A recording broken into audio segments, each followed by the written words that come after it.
Good evening, everyone. Welcome to the American Sports Connection. I'm your host, the one and only Joey Railroads. Now, before I bring my special guest in for this evening, don't forget to check out our social media pages, Facebook, Twitter, Instagram, all at ASC Pods. Also, you can find our entire catalog on B Plus Player Radio. Find them on Twitter at B Plus Radio.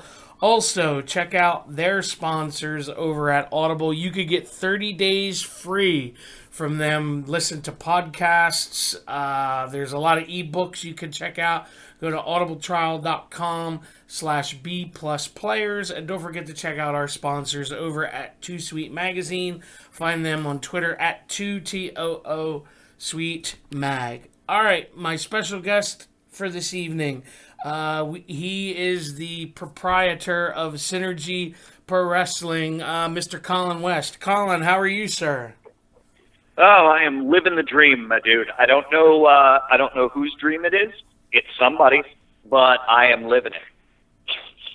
That's a start, right?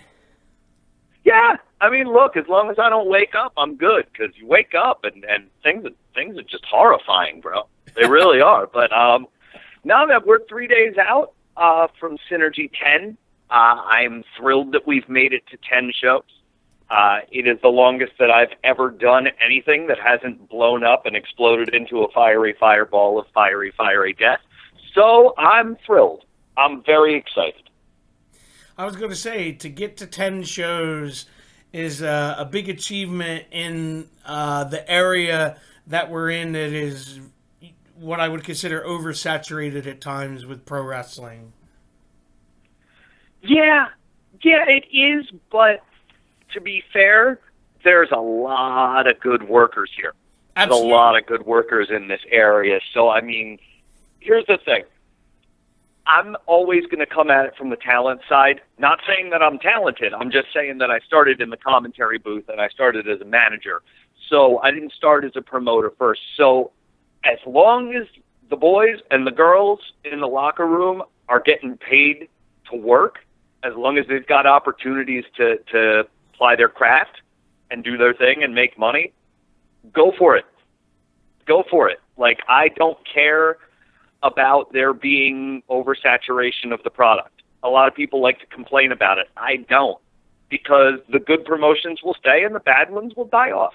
For the most part. Some of them live forever, like cockroaches, and I don't understand it, but that's another category for another day. Ultimately, if you're paying pro wrestlers to wrestle, you're doing a good thing. Keep it done. You know, like, I've never understood why. I've never understood how you can argue any other way and claim that you are supportive of wrestlers. Yeah, and like you said, the cream will rise to the top.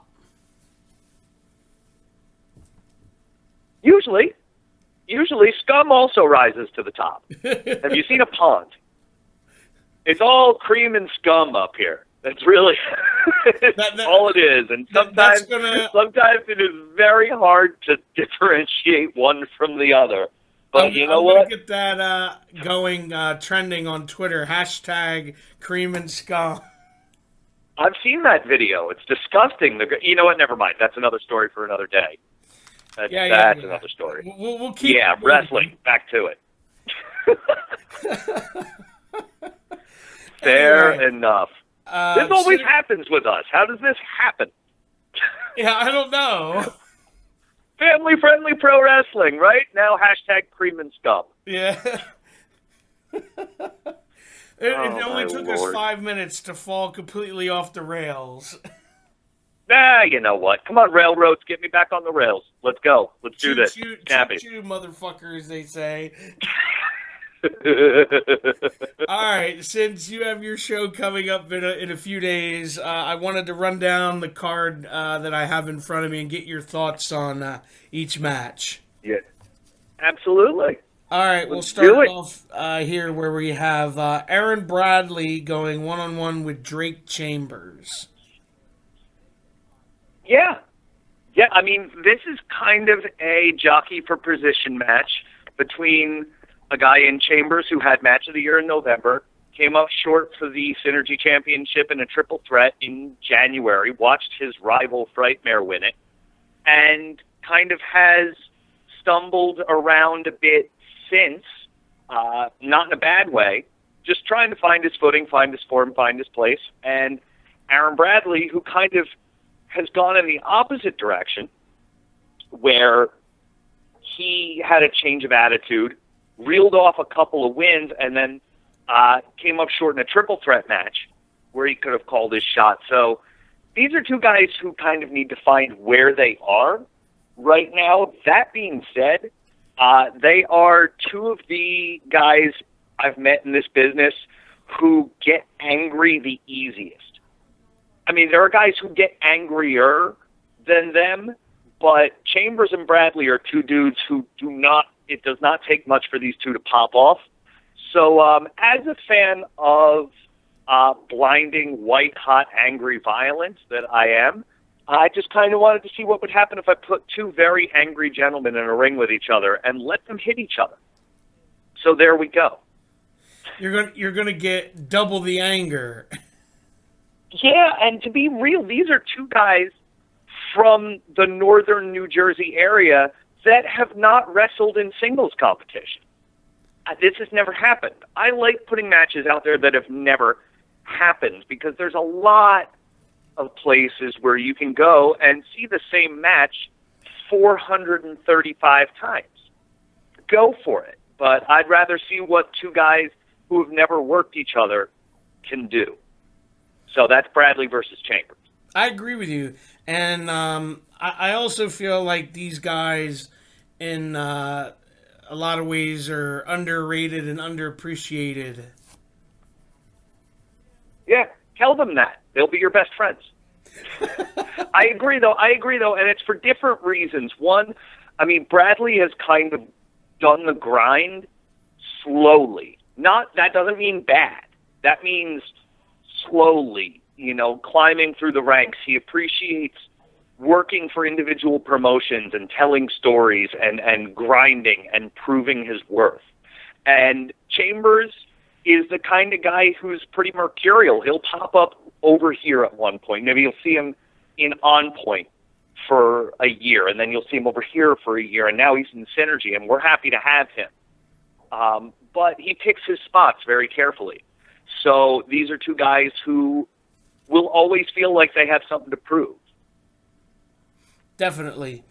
All right, next we have Logan Black going one-on-one with Magic. Which, again, Magic has been wrestling for 36 years, and he's from the Staten Island area, right? Logan Black has been wrestling for over a decade, and he's from Staten Island, and they've never wrestled a singles match. That's so odd. Isn't it? Isn't it? Like, Magic is the godfather of a lineage of pro wrestlers. There are so many people who can tie their roots back to Magic. Just look back last year, they had that 35 Years of Magic special show, and look who came out. Like, the new LAX came out. Angel and Mike came out. Corvus, TJ Marconi, DC Next, just this list, Azrael, of guys who owe a debt to the icon, Magic. So much history in Jersey All-Pro. And then you have Logan Black, who is, whether you like him or not, training a new generation. And he's got people coming up under him. And there are people who look to Logan as, the guy they owe part of their career to. And so these are two guys who are vets in this business, who have managed to develop very different attitudes. Magic, fun-loving, buffet-traveling, leader of the Fat Boys Nation, good times. I smile and give him a hug every time I see the dude. I love seeing him out. Logan Black, King of Chaos, is just a salty, bitter veteran who has seen other flashier guys pass him by and get opportunities while he's been a workhorse at promotions. And it's just two guys who couldn't have more different attitudes, that come from the same place and have a lot in common. So much like Bradley and Chambers, it's just kind of two sides of the same coin, and it's never happened before. So, I mean, even if you go back to, like, when I was doing the charity shows, I wanted to do matches that never happened before. I wanted to do things that never happened, like when I did, like Star Tremont and Arcadia Homicide and things like this, just matches that never happened that should have happened. And this one should have happened a long time ago. So Magic versus Logan Black, it is on. I'm excited, but real quick, it's crazy to think that Magic has been wrestling as long as me and you, well, actually longer than me and you have been alive. No, don't age me, bro. I mean, actually, no. We're both, Magic's career and Colin West are both 36. So Magic started wrestling when I was born. Okay, well then it was before I was born. Because I haven't hit that number yet. Suck it, you young bastard. only by like less than 2 months. Oh, man. Move on before I get real depressed and got to take more of my Zoloft. Please, move on. All right, next we have KTB going one-on-one with TJ Crawford. TJ Crawford is either a genius or a moron. Like, this is straight up. You were there for this, right? Yes. Yeah, TJ Crawford won a triple threat match against J.P. Grayson and Aaron Bradley and got to call his shot for this show and called KTB's number. And I didn't want to give him the match because I thought he had a concussion when he said it. Like, I thought he was just being, Captain Dum Dum Pants. Like, KTB is one of those dudes, right, where he's a measuring stick. He's a barometer. He is, at other promotions, really considered the gatekeeper. And inside baseball, the gatekeeper is the guy that they put you up against to see if you have what it takes to work there. Okay? Yeah, to see if you can hang. Exactly. And he's that dude at a lot of places. I mean, a lot of places. And you don't get that reputation and you don't get that spot without being one of the best. And I'm telling you right now, I'm just going to step outside Colin mode a little bit. Kyle Wynant should be signed somewhere. Oh, I couldn't. And I know that hurts. That hurts my business because that means he can't come work for me. But you know what? It's like Goodwill Hunting. I've known Kyle for 9 years. And one day I want to message him with dates for Synergy, and I want him to be like, sorry, brother, I got a contract. I can't work for you. It's going to suck for me, but it's what he deserves. He has busted his ass. I have not seen anyone grow over the last 5 years more than KTB. If I just magically got the owner of an NFL franchise to give me $1 billion and I was starting a promotion with contracts, with television, that dude is my first phone call. And I will go to the mat for that. I'll tell you this, too, not to cut you off about KTB. The thing I've always noticed is, and this isn't a knock on anyone else as I say this, exactly. He gives you everything he's got, whether it's in front of 5 people or it's 500 people. Every time. Every single time.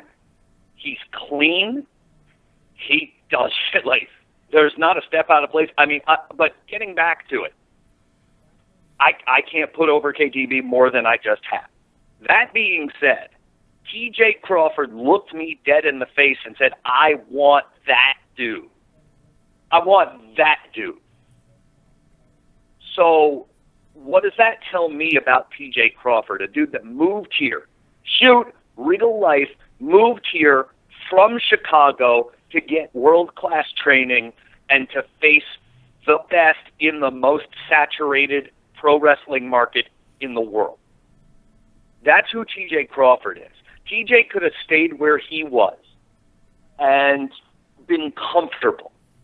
Not saying that the wrestling scene out there is not good. It's very good. But it's comfortable to stay at home and to go to training and to have a hard match and go home and there's, your family to do your laundry for you and make you food and you sleep in your own bed. No, he didn't want that. So TJ Crawford, for the first time in 2+ years of moving to Jersey, training with the best, gets his first shot to pick his first opponent, hand pick, and he picks this dude. He picks KTB. Look, obviously the kid thinks he's ready to prove himself. So you know what? On this show, on this night, KTB's my gatekeeper. One night only. And I get to see what TJ Crawford's got. We get to see what he's got. I'm excited for this. You know what? Honestly, I looked TJ Crawford in the eye and I said to him, bro, there's expectations now. And I don't mind putting some pressure on people because you know what? There's pressure on me every show to perform, to deliver, to hold up my end of the bargain. There's pressure on you now. And we'll see if it makes a diamond or if he crumbles. Definitely. All right. Next, we have in some mixed tag action, Tara Calloway and Jeff Cannonball going against Faye Jackson and Francis Kip Stevens.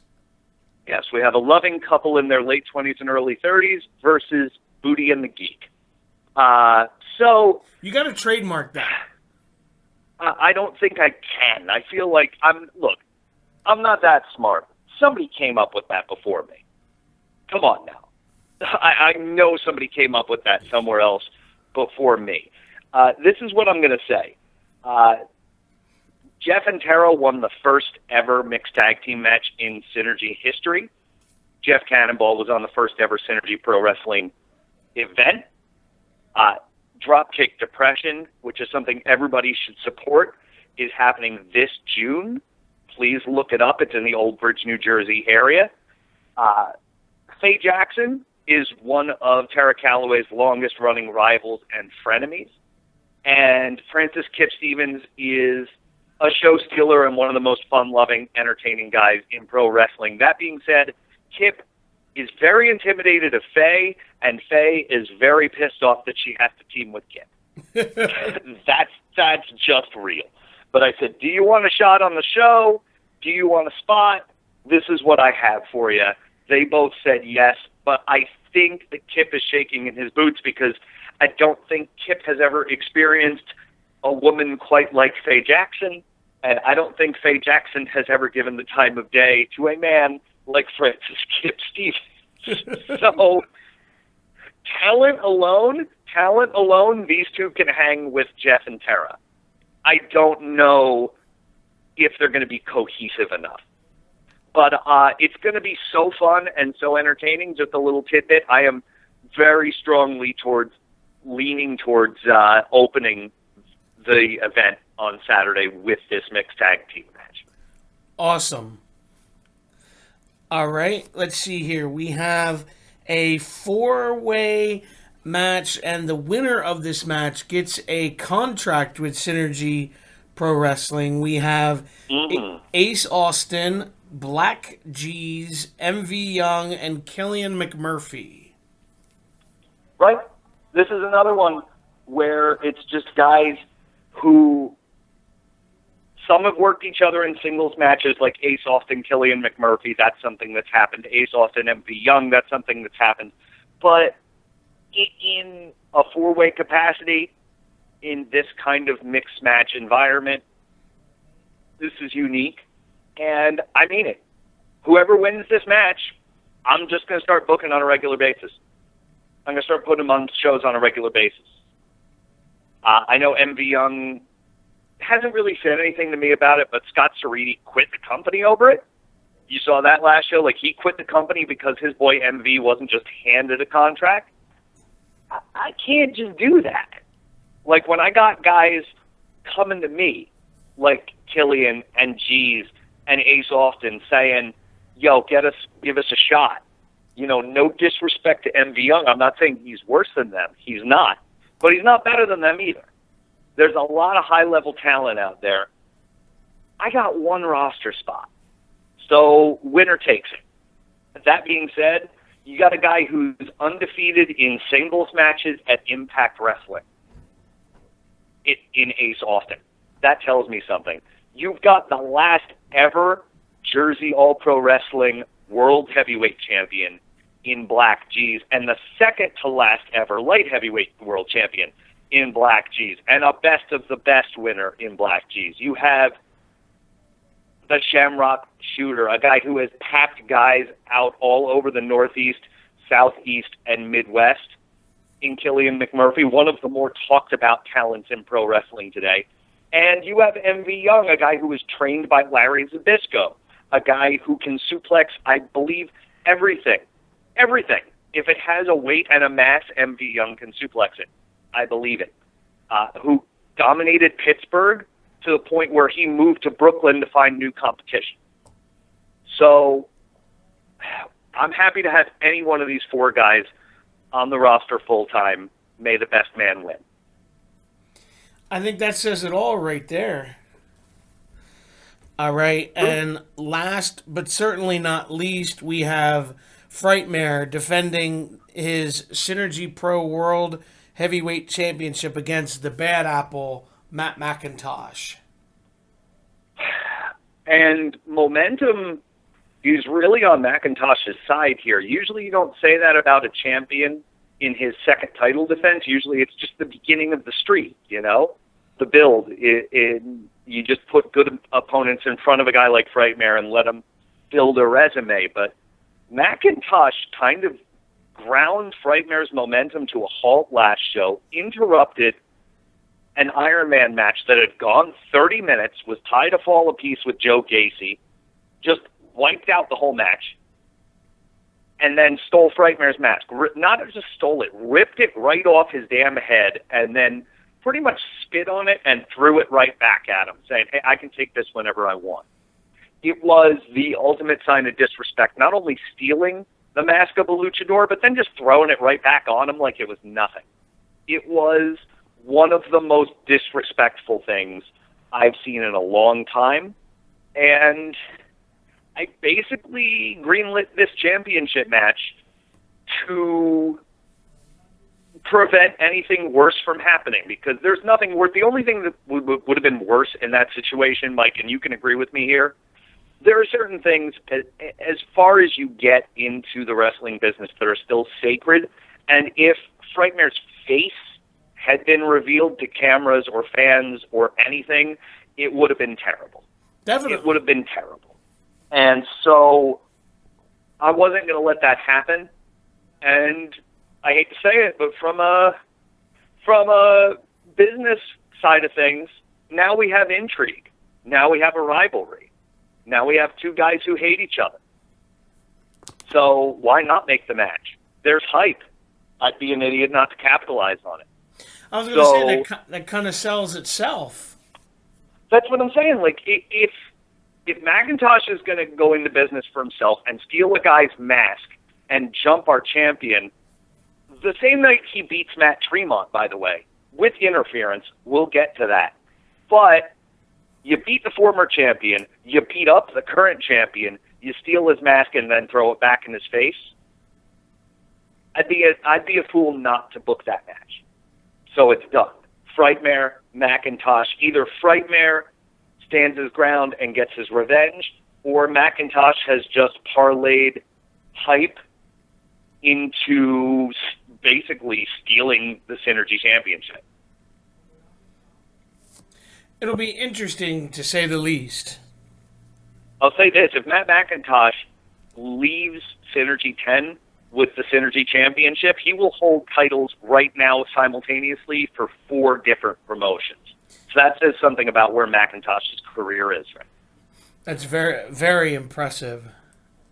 Very impressive, especially if you look at which championships they are. I'll put them over.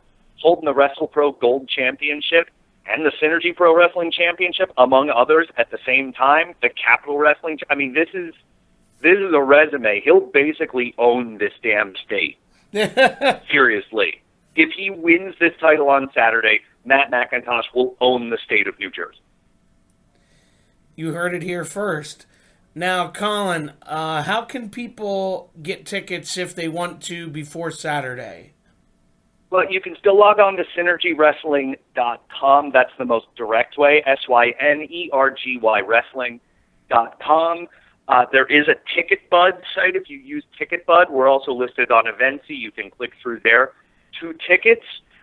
They are also linked in through our Facebook and Twitter, both at Synergy Wrestle. I should also note, even though it is not advertised, it is just because I gave Matt Tremont the opportunity to name his match with Mike Dell at any place, at any time. So I did not book that match in advance because it's Tremont's to book. The when and the where and the how are up to him. But Mike Dell will have to answer for his actions this Saturday. He will be in the house. Whether or not Matt Tremont invokes his match then or another time, we will find out Saturday. There you go. Now, if people want to reach you, well, not you, but Synergy on social media, how would they go about doing that? Again, you can log on to Facebook or Twitter at Synergy Wrestle. We also have a little bit of an outdated Instagram account that I'm working on updating right now, which is at Synergy Wrestle as well. If you're interested in sponsoring or season tickets or using Synergy as a party event or a fundraiser for your community organization or your nonprofit, you can reach out to us at synergywrestling@gmail.com. There you go. All right. I want to thank you for coming on and taking the time, as always, Colin. Hashtag cream and scum, brother. Cream and scum. I'm going to do it as soon as we get off here. Oh, no. I don't want to know what doing it involves. You know what? Let's on end Twitter. it. Let's end it now. No, God, no. Let's end it before something terrible happens, brother. I'll see you Saturday, okay? All right. All right. Now, don't forget to like, comment, subscribe, share, give it a thumbs up, all that stuff, and we'll see you back next time. Have a good one, everybody.